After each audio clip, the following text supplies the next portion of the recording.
Taylor and Dakota are a perfect example of what happens when you meet your perfect match, not in love, but in pain. You guys asked me again and again to please do a video on the secret lives of Mormon wives, and today I am here to deliver. Actually, thank you for that. I am now a fan of the show. We're actually not going to be reviewing the show today, because after I watched, the takeaway I had of it is there are a lot of lessons that we can learn from Taylor and Dakota. Specifically, we're going to answer the question, are we all just addicted to toxic love? And why do we get ourselves into these toxic cycles? Spoiler alert, the love you crave is the wound you keep repeating. Even if you're not a fan of the show, you haven't watched the show, I promise you, you are going to get a ton from this video, because this is one of the most common patterns that I see pop up in people again and again. Not just pop up, but this is where I see people get really stuck and they don't know what to do. They're asking themselves questions like, is my partner a narcissist? Can we change this? Sometimes they have the best of intentions and they want to change, but they keep getting stuck inside the same argument with their partner. This video is going to be a little different than my other ones. It's not going to be a full deep dive. We're pretty much going to sit down and do a coaching session like I would do with my clients. So what I want it to be is just packed full of lessons.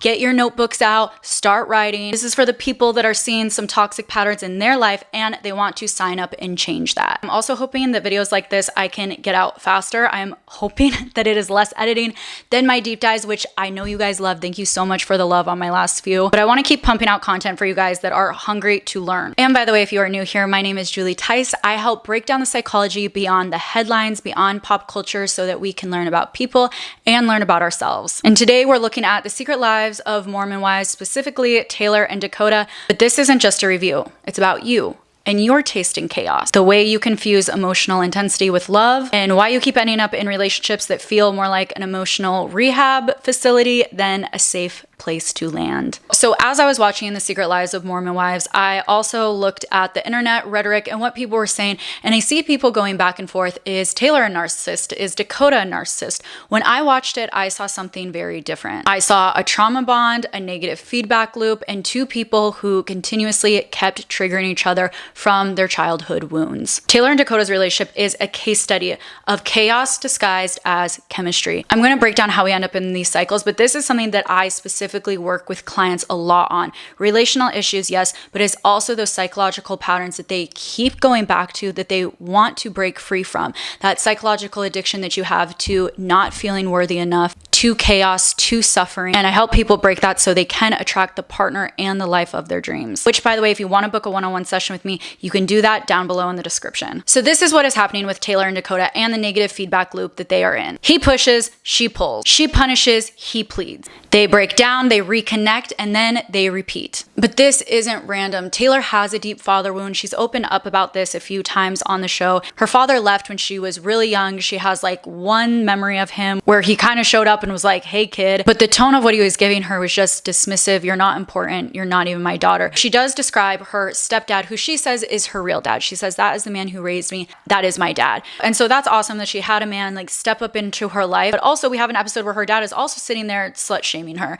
So just because this man stepped up, that doesn't mean that he also created a father wound in her. And something that she hasn't mentioned, but I believe that she has, is also a deep mother wound. Her mom was also on this train with slut shaming Taylor and pushing her to take Dakota back. And yes, they have a child together, but there are other patterns her mom does that I don't like how she is showing up for her. I think even like her getting a facelift and surgery to look like Taylor, like there's almost this competition between Taylor and her mother. But also not just her mom showing up in toxic ways.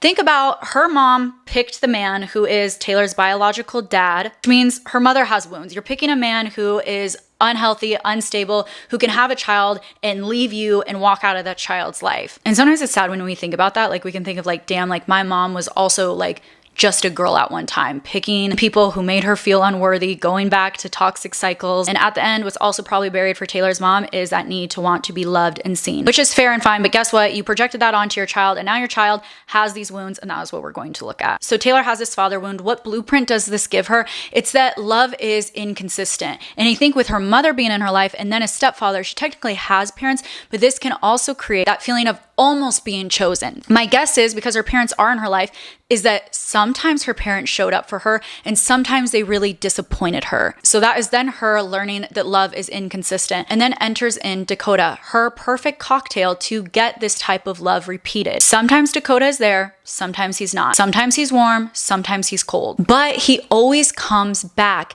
and him proving himself, that is the piece that Taylor is addicted to. That is this whole video summed up. What Taylor is addicted to and why she is also the toxic one is because she is addicted to him proving himself. And that psychological addiction for Taylor is so important for her to understand, because those times also when she starts a fight, when she starts picking up things apart, she might be sitting there being like, God, I don't know why we are triggering each other. I don't know why this keeps happening. Like, shit, like I went in this with good intentions and then it completely blew up. You are entering also in these cycles, because that's what happens when you are psychologically addicted to a pattern.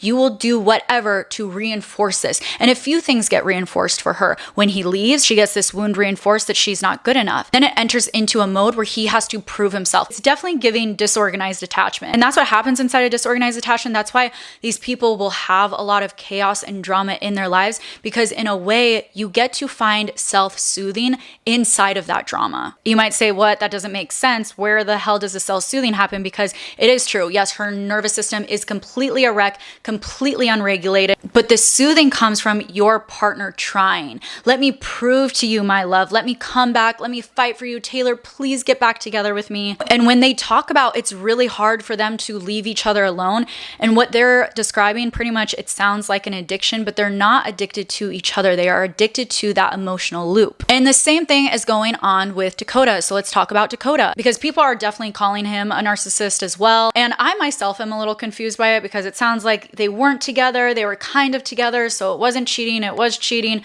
Whatever. Do I think this man is a narcissist? I actually more so think that both of them are playing out their childhood wounds. Is Dakota emotionally stunted? Yes. Does he get defensive, manipulative, and cruel at times? Yes. But this is important that we make a distinction between a narcissist and someone who is emotionally stunted, because yes, these behaviors actually can look very similar, but one of them is rooted in control and abuse. The other one is rooted in survival. I think what we're seeing in Dakota isn't evil. It's a lack of emotional tools. And we also have to take into account, because this is said by quite a few of the husbands. So it's like, okay, are they statistically all narcissists? In this case, we do have to take their religion into account, because these men are also being raised in a system where masculinity means dominance, emotions mean weakness, and control means safety. And I think even beyond religion, a lot of men are conditioned this way.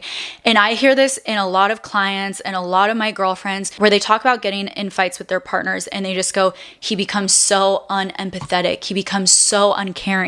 And they start playing with the word, like, is he a narcissist? And it's sad to say, and I'm not providing an escape route for them by saying this, but this is also their conditioning. There's cool research that has come out too, that by the time a little girl is 5 years old, she has said like 5 times the amount of words than a little boy has said. And then we're also teaching little boys, not only are they just talking less in general, we don't teach them how to talk about their emotions or how to process emotions. But what they are getting taught is all these lessons on what it means to be a man. And I think inside of religious sectors, that is even more amplified and is even more toxic and is even more ingrained. But a lot of the problem with modern dating and men coming across as controlling and assholes, it doesn't even have to be narcissism, it is conditioning. And because these people are Mormon, we see this intense religious conditioning, and that breeds emotional immaturity. Purity culture teaches repression, and that patriarchy teaches superiority. When I'm watching Dakota, I have no doubt that he is getting triggered. And it seems like, and this really isn't even to grant him any grace, because you still need to be accountable for your actions,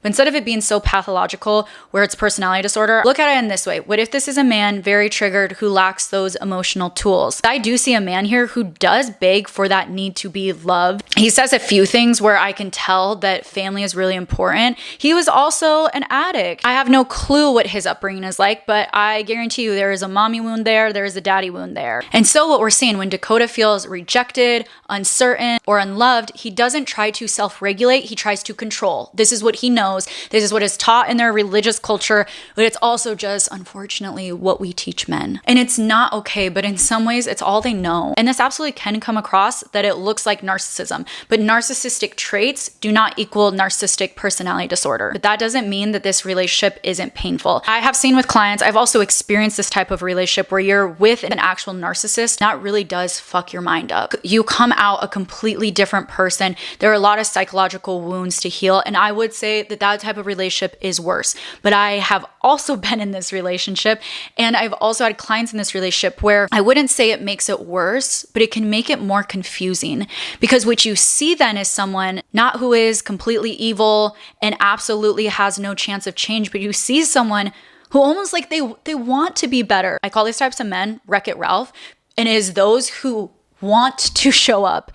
And they are fueled much more by their shame than they are by their need to manipulate and control. They come back with the shame, like they are genuinely sorry. For narcissists, their whole pathology is rooted in shame, but it is all about covering up that shame. These Wreck-It Ralph men, they go in, they wreck everything, destroy you, and then they genuinely are like, I'm sorry, I can't help myself. It literally reminds me of Stitch from Lilo and Stitch. Like, he was created, he's an experiment, and he was created to do evil. And then he meets Lilo and wants to be part of this family, right? Like, we see Dakota being like, I want this family unit to work. So Stitch goes with Lilo, is like, I want to be better, I want to be part of this family eventually. And he keeps destroying things, he keeps wrecking things. And it's frustrating, it sucks. But the uncomfortable truth is that you don't have to be a bad person to cause a lot of emotional chaos and destruction. Taylor and Dakota aren't monsters, they're unhealed. They trigger each other's deepest wounds. She feels abandoned, he feels inadequate. She punishes, he pleads. He then reinforces her addiction, which is, let me prove myself. And in that, he's also soothing his wound of inadequacy. But he is also picking a partner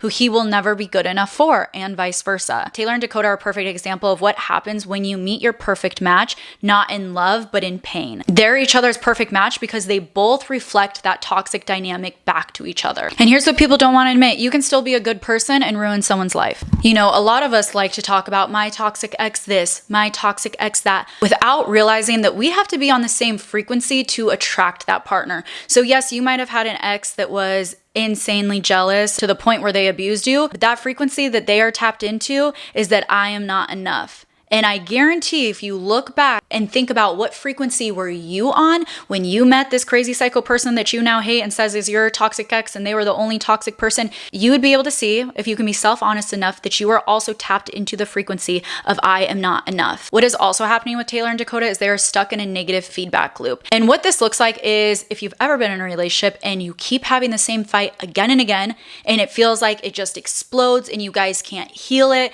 it is probably because you are stuck in this negative feedback loop. And basically what happens is someone in this argument does something to trigger that person's fear, which then triggers the other person's fear, which validates the first person's fear. And then it goes around and around and around until you're both screaming and yelling at each other and nothing ever gets fixed. What's a bit selfish about fights like this is that you end up not responding to each other. You're responding to your childhood through them. The other thing that these two are doing is the kiss of death inside of a relationship. And I am going to put Taylor on the hot seat for this because it does seem like Dakota is like, hey, can we just be all in on this or all out of this? And she really is keeping them in a limbo. But this is the worst thing you could do to someone, because what you're doing is you are halfway accepting them, halfway rejecting them, which really isn't acceptance or rejection. Instead, what it is you are tolerating them, which I'm sure is what is getting brought up in Dakota. And that is, hey, you as who you are is unlovable and is inadequate. I don't even want to fully be with you until you change these parts of yourself. And I'm not saying that isn't fair for her to want Dakota to change, but what is unfair is staying in this limbo where you halfway accept and halfway reject. Because when you're just tolerating them, you're also judging them. You're saying you can stay, but only halfway. I accept these parts of you, but not these other parts of you, which again is extremely triggering for someone with this inadequacy wound. So then for Dakota's trauma, he tries to prove himself. Again, that soothes Taylor's childhood wound. And then we get to this point where you have to say, no wonder they are together, not why are they still together? No wonder they're together. Both Taylor and Dakota are trying to mold the other person into someone else. And this might even be a safer version, a more regulated version, a more parent-like version. But the problem is they don't want to heal, they want to win. And here's the part that stings. You might be Taylor, you might be Dakota, you might be both. Have you too confused intensity with intimacy? Do you crave the push-pull because you've mistaken emotional proof for love? Then you too don't want love. You want to win love, to earn it, and to be chosen after the chaos. But the truth is, if someone can only love you after a fight, then it's not love, it's emotional gambling. And every time you roll the dice, you are betting on your emotional peace. So if any of this hit home, you might be wondering, okay, Julie, well, how do I save it? Please help me because I see myself way too clearly in these two. Well, let's do some coaching. So first, you need to notice the pattern. It is good if you see yourself in this.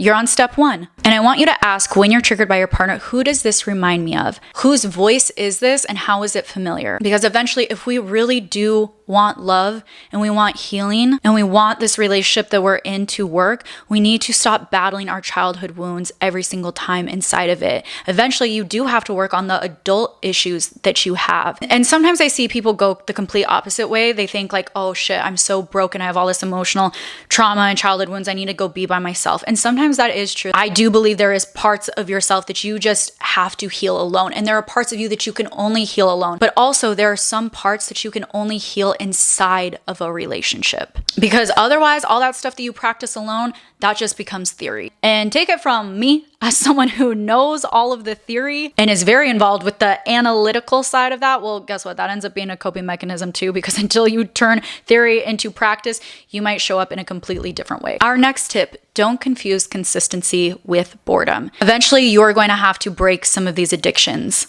Some of the things that you want. Even if you're saying, oh my God, this is so painful, of course I don't want it. Okay, then how come you're drawn to so much chaos? And when you're drawn to so much chaos, that peace feels foreign. And I say that at a biological level. When your body is so used to producing stress hormones and that we are not safe, when you get that moment of peace, it literally feels like the calm before the storm. You need to create that chaos to bring your body back to that homeostasis that you are so addicted to. But when you start to heal this, that calm is going to feel foreign. And that doesn't mean that it's wrong. It means that it's new. The biggest part here too is own your part. I will say I am actually a fan of Taylor. I love that she is a fellow Gemini sister. I think she actually is very lovable because she is messy and chaotic, but she's pretty raw and honest with herself. I think the only parts that she's probably not honest is stuff that she hasn't really come to self-awareness about yet. In this, I really think Taylor and Dakota, they might not be villains, but they're definitely both toxic. And you might be watching this and you might be a Dakota and hey, congratulations, you're not a narcissist.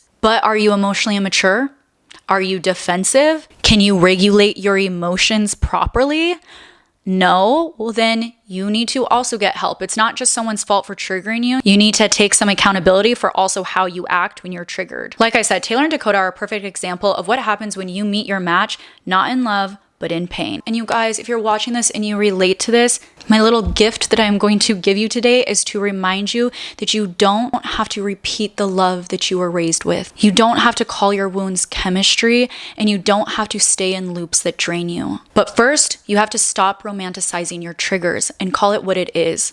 A wound. A wound that keeps picking the same person in a different body and calling it fate. I'm curious what you guys think in the comments. Are you someone who sees yourself inside of Taylor and Dakota? And do you see this same dynamic happen in other couples on the show? I know with Jen and Zach, he is another one that people really are considering, is he a narcissist? And maybe after this video where we talk so much about religious conditioning and just the conditioning of the world, does that make you see him any different? Or do you feel even more strongly in your stance? I want to know down below. Let me know also what you think about these more bite-sized advice videos. I would love to keep doing them. If you aren't already, please subscribe and I'll see you in the next one.